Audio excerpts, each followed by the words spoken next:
Soy Efraín López y soy médico del Servicio de Promoción de la Salud de Sanitas. Bienvenidos al taller de hoy, Prevención del Riesgo Cardiovascular. Este taller tendrá una duración aproximada de 30 minutos. Durante mi intervención podéis ir dejando vuestras preguntas pinchando en el icono de interrogación que aparecerá en la pantalla. Al final del taller dedicaremos algunos minutos para resolver algunas de ellas. Quiero recordaros también que tenéis a vuestra disposición un resumen de este taller, que lo encontraréis en un icono que estará siempre disponible en la pantalla donde estáis viendo este taller. Este resumen les va a servir muy seguramente para más adelante, para que lo podáis revisar cuando lo necesitéis. Empezamos. ¿De qué vamos a hablar hoy? Vamos a hablar sobre lo que es la enfermedad cardiovascular, sobre los factores de riesgo, sobre cuándo debemos acudir al médico, cuáles son los síntomas más relevantes que tenemos que tener en cuenta. Vamos a hacer un ejercicio práctico de cómo se calcula el riesgo. Vamos a analizar también los factores de protección, los hábitos saludables y el enfoque global de lo que es la prevención. La enfermedad cardiovascular en España, según el Instituto Nacional de Estadística, en el 2019 se constituyó en la primera causa de muerte prematura en personas jóvenes, seguido posteriormente de los tumores y luego las enfermedades respiratorias. Según la Organización Mundial de la Salud, la enfermedad cardiovascular como tal es el conjunto de aquellos problemas que atañen al corazón y a los vasos sanguíneos, es decir, a las arterias y a las venas. Es muy importante esta definición porque hay que pensar que todo aquel órgano donde exista una alteración y haya compromiso de las arterias y las venas se constituye como una enfermedad cardiovascular. Tenemos algunos ejemplos de ellas. La hipertensión arterial es una de ellas. Incluimos en la hipertensión arterial la eclampsia, que es la elevación de la tensión arterial durante el embarazo. La cardiopatía isquémica, es decir, aquellos fenómenos en los cuales falta irrigación o se reduce de manera significativa la irrigación en el corazón, ocasionando lo que es el infarto agudo del miocardio y lo que es la angina de pecho.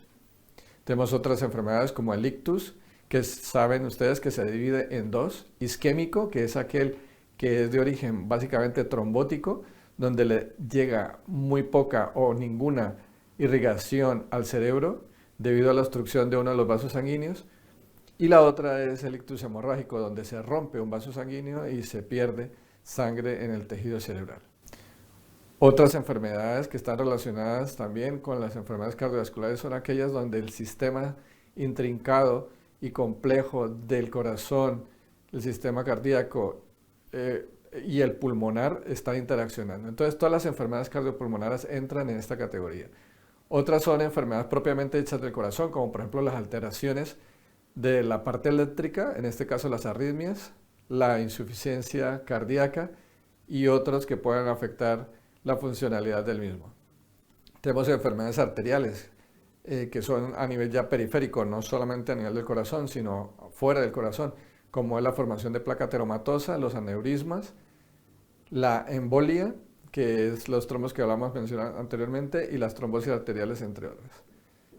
Las enfermedades de las venas a nivel periférico tenemos las trombosis, las tromboflebitis. Tenemos también alteraciones a nivel del pulmón, como son los trombos que se pueden generar en cualquier parte del cuerpo y que llegan finalmente al pulmón, ocasionando lo que se denomina la embolia pulmonar. La muerte súbita, las cardiopatías o problemas del corazón inducidas por trastornos de tipo reumatológico, que son casi siempre crónicas.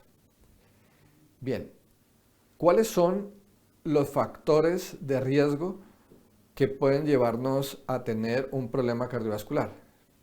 Hay algunos que podemos modificar y otros que no. Vamos a ver primero los no modificables. Dentro de los no modificables tenemos la edad. Es sabido que después de los 55 años, cada 10 años se va duplicando el riesgo para tener una enfermedad cardiovascular. O sea que la edad es un factor importante como riesgo para sufrir enfermedades cardiovasculares. Lo otro tiene que ver con antecedentes familiares, casi siempre origen genético. El desconocimiento que podamos tener nosotros de patología cardíaca en nuestra familia también supone un riesgo. Es decir, si nosotros no indagamos sobre los antecedentes familiares y se presenta en antecedentes un problema cardíaco de una muerte, por ejemplo, de un familiar de primer grado a los 50 años por un infarto, y nosotros no lo sabemos, ese desconocimiento de esa enfermedad nos genera a nosotros un riesgo, porque al saberlo, al tener el conocimiento, podemos actuar frente a ello, pero el desconocerlo nos genera a nosotros un riesgo. Entonces, los antecedentes familiares son muy importantes. Otras personas pueden nacer con alteraciones ya genéticas o congénitas, son malformaciones anatómicas y constituyen lo que se denominan las cardiopatías congénitas.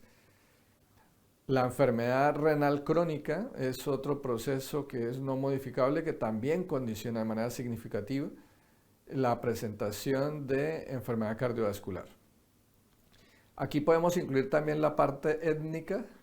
Sin embargo, esto está más relacionado con trastornos genéticos y heredofamiliares, por eso no lo incluimos aquí, pero en algunos textos lo van a encontrar como un factor no modificable. En el sexo es importante que recordemos que los hombres tienen más riesgo de enfermedad cardiovascular, más que las mujeres. Esto dado por las hormonas, por los estilos de vida, en fin. Estos son los no modificables: edad, antecedentes familiares, malformaciones que son de tipo congénito, la enfermedad renal crónica y el sexo. Vamos a ver ahora los modificables.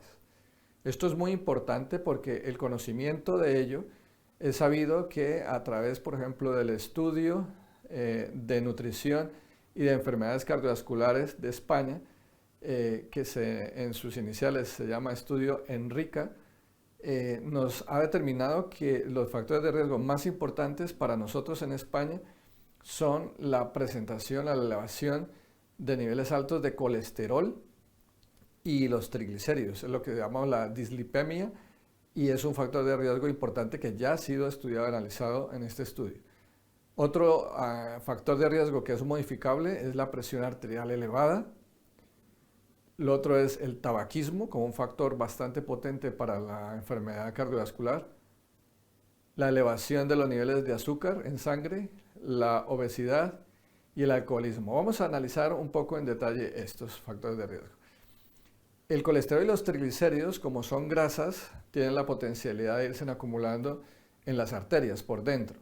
En el caso del colesterol, la unidad que viaja de colesterol a través de las lipoproteínas de baja densidad, es decir, el colesterol LDL, que es Low Density Lipoprotein.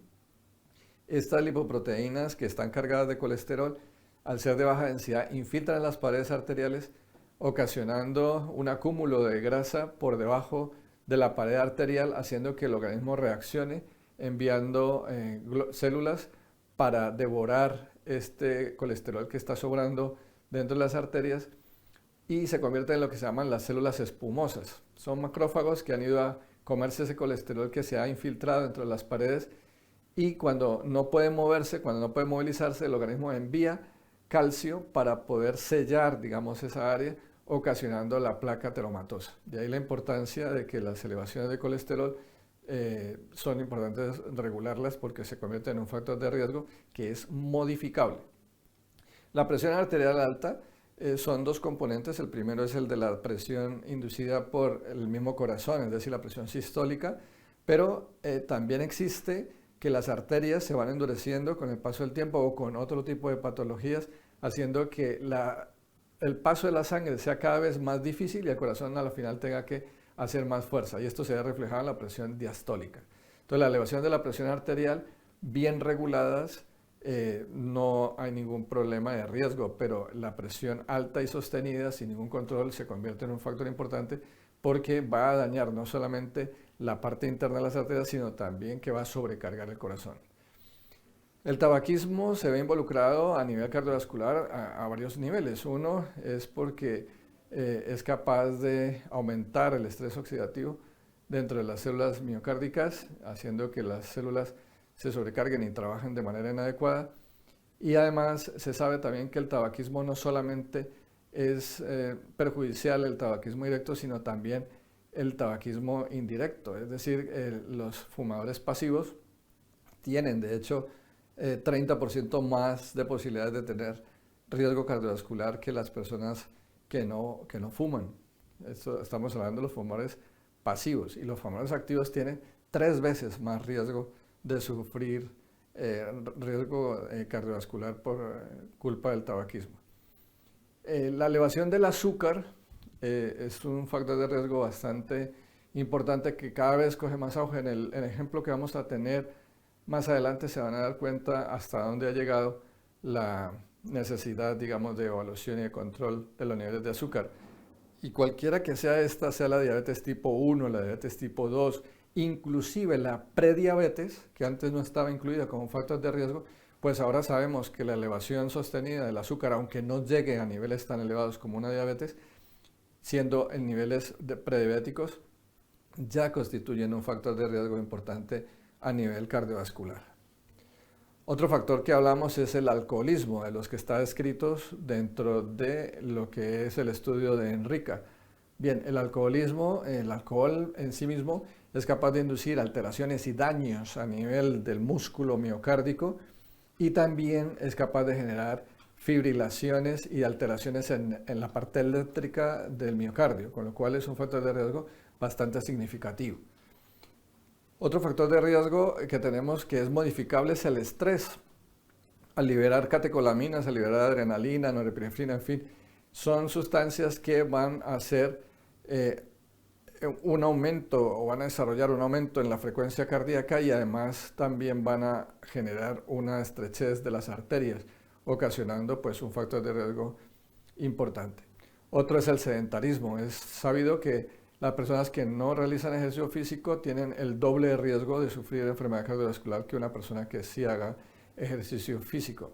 El sedentarismo, por lo tanto, se constituye en un factor de riesgo importante y que es modificable.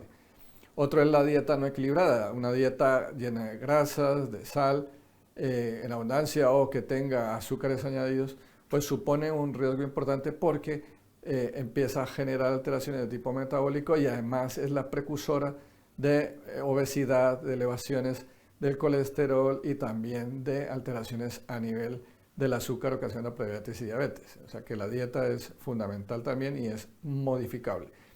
Otro factor de riesgo modificable es la apnea obstructiva del sueño. Es sabido que aumenta, sobre todo en personas jóvenes, si no se trata adecuadamente, puede triplicar el riesgo de enfermedad cardiovascular. Bien, vamos a ver cuándo entonces nosotros vamos a acudir al médico. Cuando tengamos un factor de riesgo no modificable, es decir, de los que veíamos anteriormente, si hay un factor de riesgo no modificable, entonces debemos acudir al médico. En este caso, los hombres mayores de 55 años deben acudir al cardiólogo para una revisión integral. Las personas que tengan enfermedades reumáticas crónicas, que tengan alteración a nivel de la función renal de manera crónica, deben acudir al médico para valoración cardiovascular, y lo mismo las personas que mencionábamos anteriormente en factores no modificables.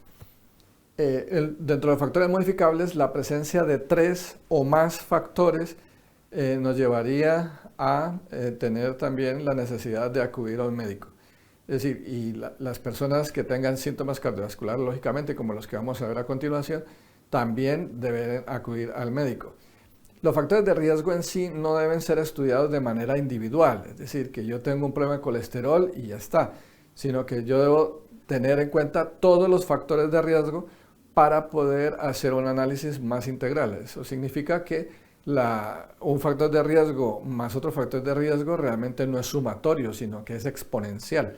Por lo tanto, tiene que hacerse un análisis integral de todos ellos. Bien, vamos a ver entonces cuáles serían los síntomas que llevarían a una persona a acudir al médico, entre los criterios que veíamos anteriormente. Un síndrome coronario agudo, es decir, cuando la irrigación del corazón cesa o falla por algún momento, ocasionaría unos síntomas que todos conocemos, como es el dolor en el pecho, de tipo opresivo, agudo, de alta intensidad, con sensación de muerte. Es un dolor bastante malo, un dolor que en ocasiones se irradia a miembros superiores, por lo general al lado izquierdo, pero no necesariamente siempre es al lado izquierdo. Algunas personas pueden, con infarto, irradiar a miembro superior derecho. También la irradiación a cuello es un signo importante a tener en cuenta como posible origen de un síndrome coronario agudo. El dolor en la boca del estómago de alta intensidad, sin ninguna causa, la fatiga, dificultad para respirar súbita.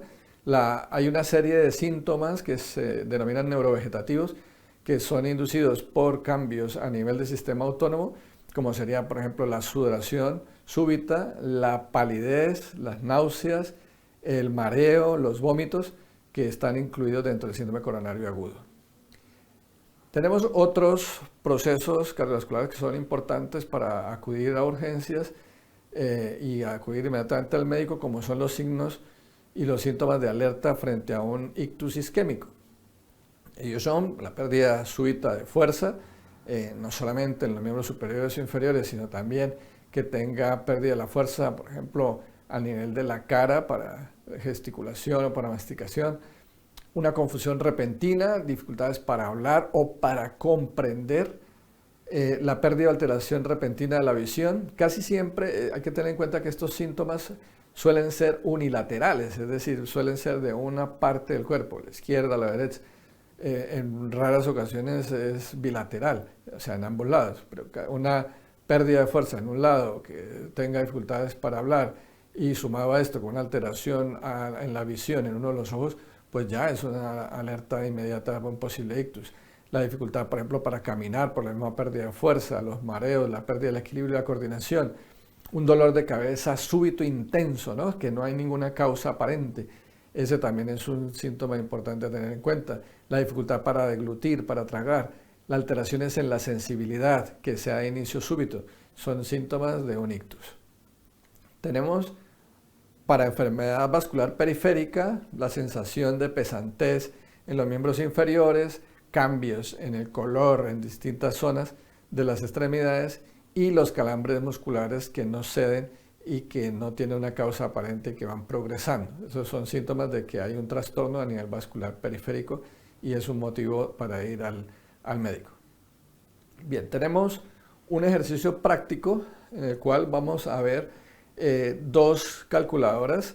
Inicialmente, la primera se llama Regicor, es la que hemos usado siempre en España. Es bastante eficiente, tiene la bondad de que nos da un valor de riesgo bastante alto. En este caso tenemos un ejemplo de una mujer de 45 años que no es fumadora, no es diabética y que el colesterol está por debajo de 200, es decir, están en unos valores normales con una presión arterial normal y con un colesterol HDL que está por encima de 45, que es lo mínimo que debe tener las mujeres. Entonces, tenemos una mujer sin factores de riesgo asociados, digamos, y al pasarlo por la calculadora de Regicor nos da un 1% de riesgo para tener enfermedad cardiovascular en 10 años, un 1%. Bien, vamos a ver qué pasa con este primer caso de 45 años, pero esta vez es la mujer la que es fumadora, es diabética, el colesterol está por encima de 200, en este caso hemos colocado una cifra de 300, el HDL, que es el protector, está por debajo de lo mínimo que es deseable, que es de 45, está en este caso en 30, y la presión arterial también se encuentra en valores superiores a los que debería tener para su edad, que sería en este caso la sistólica de 135 y ella lo tiene en 170. Es decir, es una mujer de 45 años similar en edad a la anterior, pero esta vez tiene factores de riesgo. Hemos sumado que es fumadora, que es diabética, que tiene además el colesterol alto, que además de eso el HDL está bajo, que tiene la presión arterial alta. Calculadora nos dice que tiene un 19% de riesgo para enfermedad cardiovascular en 10 años, es decir, de 1 nos ha pasado a 19 de manera inmediata solamente por los factores de riesgo. Bien, hemos usado otro tipo de calculadoras, en este caso tenemos el ejemplo de lo que es el SCORE, el anterior Regicor era la que mencionábamos, es la que trabajamos aquí en España y este score se usa más a nivel europeo, a nivel global. Bien, hasta ahora que teníamos con el score tenía una mujer de 45 años con una presión arterial sistólica que está elevada, es decir, está por encima de 135, con un colesterol por encima de 200, en este caso, ejemplo, 255, que es fumadora, o sea, se asemeja mucho al caso número 2 que teníamos anteriormente en Regicor, que nos daba antes un valor de 19, en este caso nos está dando 1. O sea, dense en cuenta la diferencia tan importante entre las dos calculadoras que son de carácter gratuito, lo encuentran ustedes en internet y lo pueden descargar para hacer ese cálculo. Sin embargo, hay una variante que no está contemplada aquí, que es la de diabetes. En la anterior decíamos que era fumadora diabética y aquí esta calculadora no nos incorpora el concepto de diabetes. Entonces, por eso la diferencia, ¿no? Está dándonos un 1% respecto a 19. Bien, ahora vamos a ver la siguiente en donde observamos a un hombre. En la siguiente, en esta estamos viendo un hombre en la cual la presión arterial sistólica, el colesterol similar y lo mismo fumador, como lo mencionamos anteriormente, en el caso de la mujer con la misma calculadora de score, y el factor de riesgo nos lleva hasta 3%. Es decir, de 1 en la mujer pasa a 3. Eso es porque el hombre tiene más posibilidades de tener enfermedad cardiovascular que la mujer, como lo mencionábamos anteriormente, con las mismas variables que lo tenía la mujer. Bien, vamos a continuar. Esta diapositiva donde están viendo corresponde a la última versión que salió en septiembre de 2021 de la Unión Europea, de la Asociación Europea del Corazón, donde vemos la nueva modalidad del score, se llama Score 2. Y aquí tiene en cuenta otras cosas, otras variables que no estaban contempladas anteriormente. Y una de ellas es que veíamos que siempre hablamos del HDL y en este caso lo que interesa es justamente el colesterol malo, o sea, el no HDL, es el LDL y el VLDL, que son los colesteroles malos. Entonces, en esta tabla tenemos en cuenta son los factores negativos, en este caso el colesterol malo. Si nosotros hacemos el caso de la mujer inicial en el score que nos daba un 1%, que era fumadora con una tensión arterial alta, que tenía además de eso una alteración a nivel del colesterol, en esta hoja nos da un valor de 5, es decir, antes 1 y ahora nos da 5. Esta es la nueva modificada del score, es decir, que este es el score nuevo, es lo que se usa ahora mismo en Europa. Ahora bien, ¿cuál es la diferencia de todo esto? Pues nos está diciendo que el factor de riesgo de diabetes no se ha incluido todavía porque el consenso es de que toda persona diabética o que tenga un problema, trastorno importante del azúcar, ya de por sí se considera de alto riesgo para enfermedad cardiovascular y por lo tanto no es necesario calcularle a través de estas calculadoras el riesgo, porque ya el solo ser diabético ya constituye un factor de riesgo muy alto y por lo tanto es un motivo de consulta al especialista de cardiología para una valoración integral. Bien, hemos hablado de factores de riesgo, siempre uno dice, bueno, lo negativo, tal, no, pero hay cosas también muy buenas, hay muy positivas que tenemos nosotros a nuestro alcance y son los factores de protección. ¿Qué es lo que nos puede llevar a nosotros a proteger? Los factores de protección básicamente son aquellos elementos que son intrínsecos a nosotros o al medio ambiente, no solamente físicos, también inclusive emocionales, que son capaces de protegernos y evitarnos a largo plazo enfermedades como las de tipo cardiovascular. En este caso, el estilo de vida saludable y la realización de actividades no sedentarias es lo que nos protegería. ¿Cuáles serían entonces estos hábitos que nos llevarían a tener un estilo de vida saludable? Bien, una actividad física regular y constante. El deporte es capaz de modificar 641 genes de manera positiva, modificándolos de tal manera para que se expresen y sean capaces de protegernos, 641. Y es capaz el ejercicio físico de bloquearnos 176 genes que son los responsables de muchas enfermedades que van progresando a enfermedad inflamatoria sistémica, dañando la célula, alterando las mitocondrias, que son la cocina donde se preparan los alimentos dentro de la célula, y lo que es el estrés oxidativo. Estas tres cosas, inflamación sistémica, el estrés oxidativo y el daño mitocondrial, son la base para que se generen muchas otras enfermedades, no solamente enfermedad cardiovascular, sino también enfermedades como las neurodegenerativas tipo Alzheimer, Parkinson y el cáncer mismo. Entonces, la actividad física regular, estamos hablando de un ejercicio físico de una intensidad moderada de 150 a 300 minutos por semana. Intensidad moderada significa hacer aeróbicos y también fuerza, ya que los estudios han demostrado que la combinación entre cardio y fuerza es la que mejor resultado da para la protección.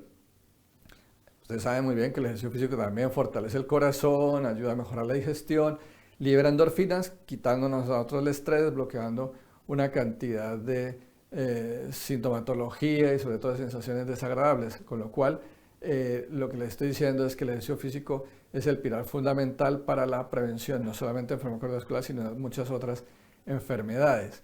Una nutrición saludable, equilibrada, que vaya encaminada básicamente a los nutrimentos que necesitamos en cada momento, que no nos vayamos a exceder en cosas y sobre todo que esté con restricciones, especialmente de grasas de tipo saturado. Entonces, una nutrición sana, equilibrada significa comer alimentos naturales, preferiblemente frescos y preparados en casa, o si no, en un sitio que sea de plena confianza, donde sabemos que no están utilizando alimentos ultraprocesados que contienen grasas hidrogenadas o grasas trans y que nos pueden generar daños importantes a largo plazo. Es necesario también controlar los hábitos tóxicos, es decir, suprimir por completo el consumo de tabaco y evitar los ambientes con tabaco, porque acuérdense que también que el fumador pasivo tiene un 30% más de probabilidades también de desarrollar enfermedad cardiovascular. Es importante también el control y la regulación del consumo de alcohol. Existen muchos mitos alrededor de que si el alcohol protege porque ha salido un estudio, etc.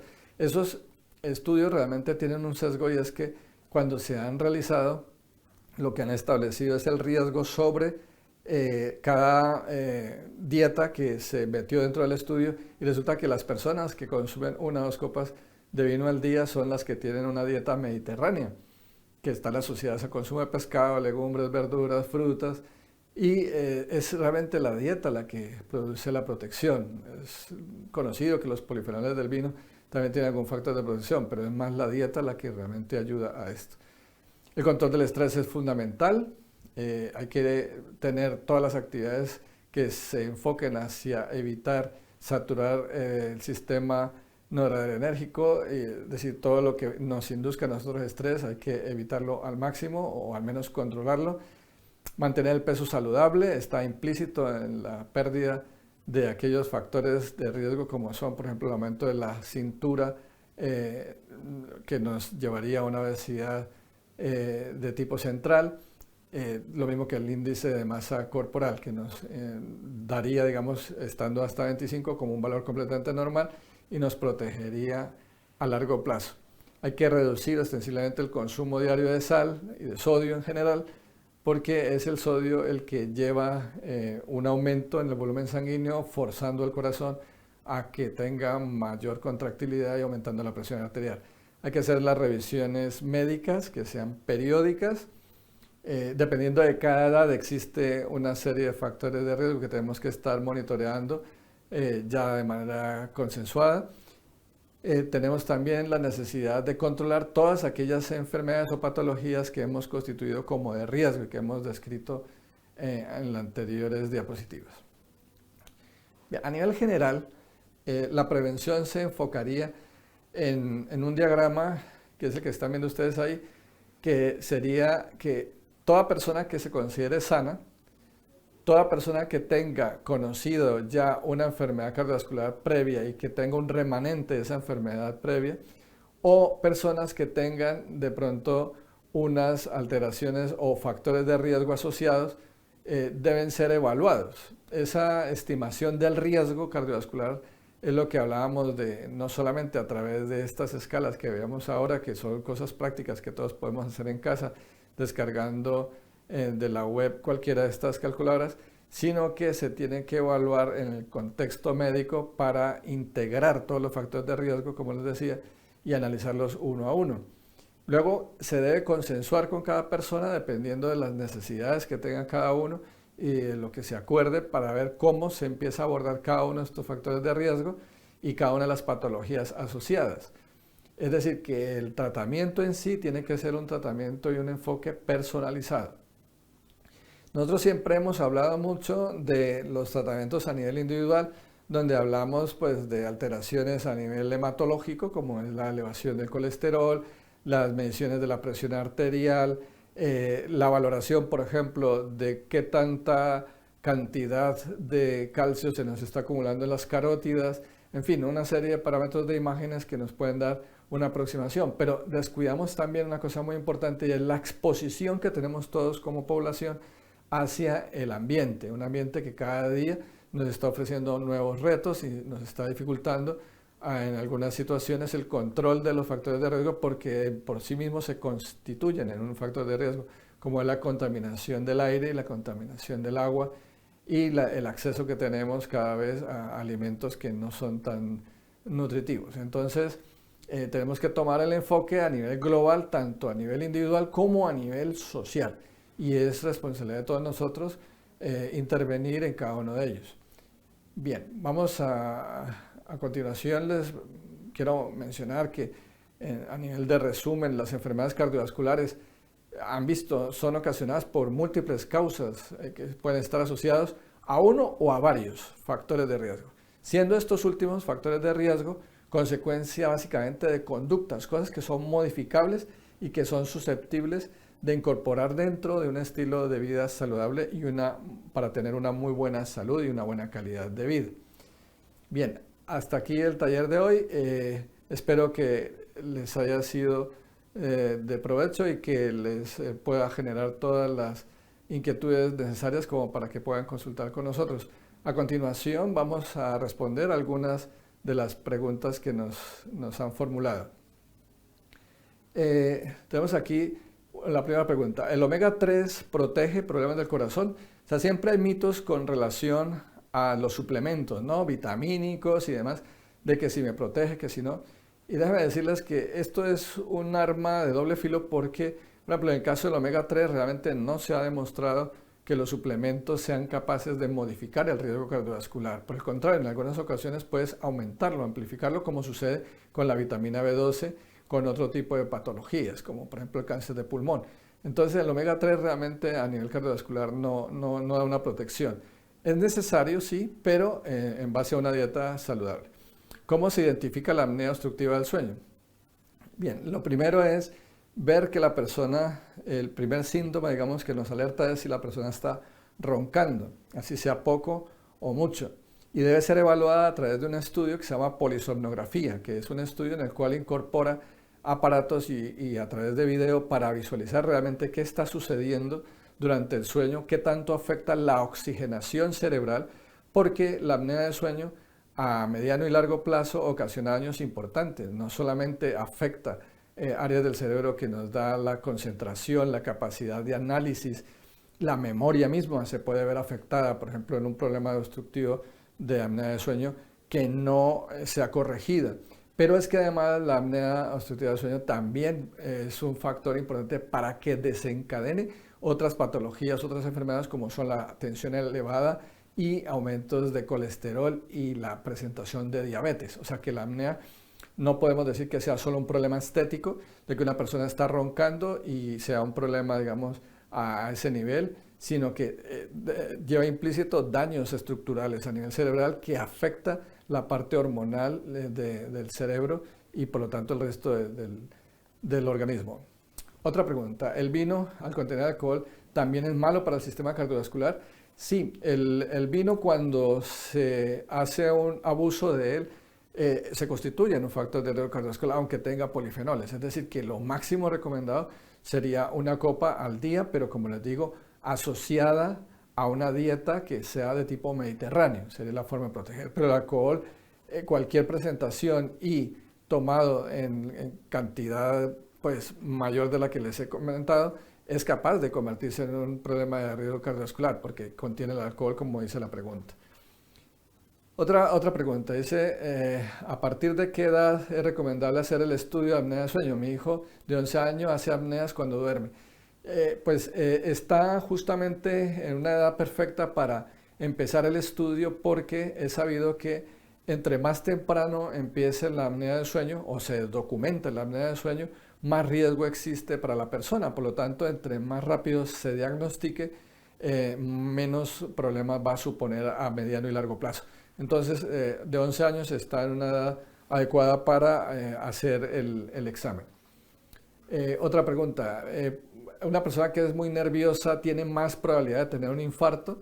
Entonces, claro, el tema no es el nerviosismo en sí, sino es qué tanto estrés maneja durante el día, porque yo puedo estar nervioso a toda hora, es decir, ando en alerta constante, y eso hace que mi sistema arterial ande siempre colapsado y esté mi corazón siempre acelerado. Eso se convertiría en un problema realmente de estrés y es un factor de riesgo importante para la enfermedad cardiovascular.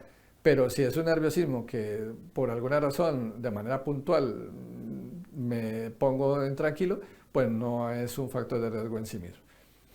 ¿Hay alguna contraindicación, por ejemplo, al consumo de salmón fresco? Se puede consumir todos los días. Todos estos pescados tienen la cosa de que tienen la posibilidad, si son capturados a nivel libre, digamos, en su hábitat natural, de que estén contaminados con mercurio. Entonces, es necesario que el consumo sea regulado y que preferiblemente máximo 2 veces a la semana. Los pescados azules en general son una fuente importante de vitamina D, que es un factor de protección para el riesgo cardiovascular, pero deben ser consumidos de manera también moderada, o sea, 2, máximo 3 veces a la semana, no consumirlo todos los días. Otra pregunta, si yo tengo varices, ¿soy más propenso a tener una enfermedad cardiovascular? Las varices ya son una enfermedad cardiovascular en sí misma, es decir, que la alteración de la circulación porque no permite el flujo normal o el retorno de la sangre que viene desde los miembros inferiores hacia el corazón y hay dificultad enlenteciendo el paso de la sangre, haciendo que la sangre vaya muy lento con la posibilidad de que forme algún momento un trombo, pues es una enfermedad ya en sí misma. Es decir, que una persona con varices se constituye ya en una enfermedad cardiovascular, es decir, es de tipo vascular y debe ir al especialista para que le hagan la valoración integral. Hay que hacer un Doppler, no solamente del sistema periférico, sino del sistema profundo y ver qué tanta viabilidad tiene el sistema profundo para compensarlo en caso de que se pudiera plantear una cirugía para el problema de las varices externas. Entonces, sí, es una enfermedad vascular de entrada, ya es una enfermedad vascular. Aquí una pregunta muy interesante. ¿Qué quiere decir la prediabetes y que hablábamos anteriormente como un factor de riesgo? Bien, la prediabetes es aquellas elevaciones de azúcar que no necesariamente están incluidas en una analítica convencional para ayunas. Si yo me voy en ayunas, ese día, a esa hora, cuando la aguja entra en la vena y saca la muestra, puedo pillar de manera sorpresiva que el azúcar está normal, está en 80, por decir algo. Puede ser de chiripa que la haya pillado en 80, pero eso no es garantía de que ese sea el valor constante de mi azúcar, sino ese día, a esa hora, estaba en ese valor, en ayunas. Bien, una glucemia alta en ayunas ya es un problema, ya nos dice que ahí hay un problema importante y tenemos que seguir en la investigación. Pero una glucemia normal en ayunas no nos dice tampoco que estemos exentos de tener un problema, porque puede ser que el azúcar en ayunas a mí me amanezca bien todos los días, pero durante el día tenga elevaciones después de que coma o después de que empiece a liberarse las reservas que tengo a nivel hepático y se suban los niveles. Entonces, ¿cómo hago yo para determinar esas elevaciones si en un examen de azúcar normal que me hacen en sangre no la puedo detectar? Entonces se pide una analítica que se llama la hemoglobina glicada o hemoglobina A1C. Es la cantidad de azúcar que está contenido en los glóbulos rojos y que a través de un análisis sofisticado, digamos, que hace en el laboratorio, se identifica unos valores que nos dicen cómo ha sido el comportamiento en los 3 últimos meses del azúcar en los 3 últimos meses, no ese día, sino en los 3 últimos meses. Entonces existen unos valores de referencia. Si el valor de referencia es hasta 5.6 se considera normal. Entre 5.7 y 6.4 estamos hablando de prediabetes. Es decir, que hay momentos en los cuales el azúcar se está subiendo más de lo normal, pero no ha llegado a un nivel peligroso que pueda constituirse como en diabetes. Y todos los valores de hemoglobina glicada que estén por encima de 6.5, incluido, ya se convierte en una diabetes. Entonces es la hemoglobina glicada la que nos dice realmente qué característica tienen, si estamos normales, si tenemos prediabetes o es diabetes. Y para eso se necesita hacer pues, el examen especializado. ¿En quiénes se les hace esta prueba? No, antes se hace en tamizaje, en programas de prevención como el que tenemos nosotros en el Servicio de Promoción de la Salud, o lo hacemos también en personas que tengan factores de riesgo como los que mencionaba anteriormente. Una persona que sea sedentaria, que tenga problemas de obesidad o que implícitamente tenga problemas de tensión alta y tenga también elevaciones del colesterol. Ya es un factor de riesgo que nos puede inducir a la prediabetes. Bien, hemos llegado al final. Muchas gracias por vuestra atención y vuestra participación. Tras el taller os lanzaremos una pequeña encuesta de satisfacción que por favor os pido dediquéis unos minutos para poder responderla, ya que vuestra opinión nos importa mucho y además nos ayuda a mejorar. Ahora, si queréis ampliar información o tratar otros temas conmigo, podéis coger cita a través de la aplicación de Misanitas en la pestaña Programas de Salud, Programa Preventivo. Recuerda, yo soy Efraín López y también tenéis la videoconsulta a vuestra disposición para poder coger cita. Además, podéis pedir cita a otras especialidades del Servicio de Promoción de la Salud como nutrición, actividad física, maternidad o salud infantil. Un saludo. ¡Feliz día!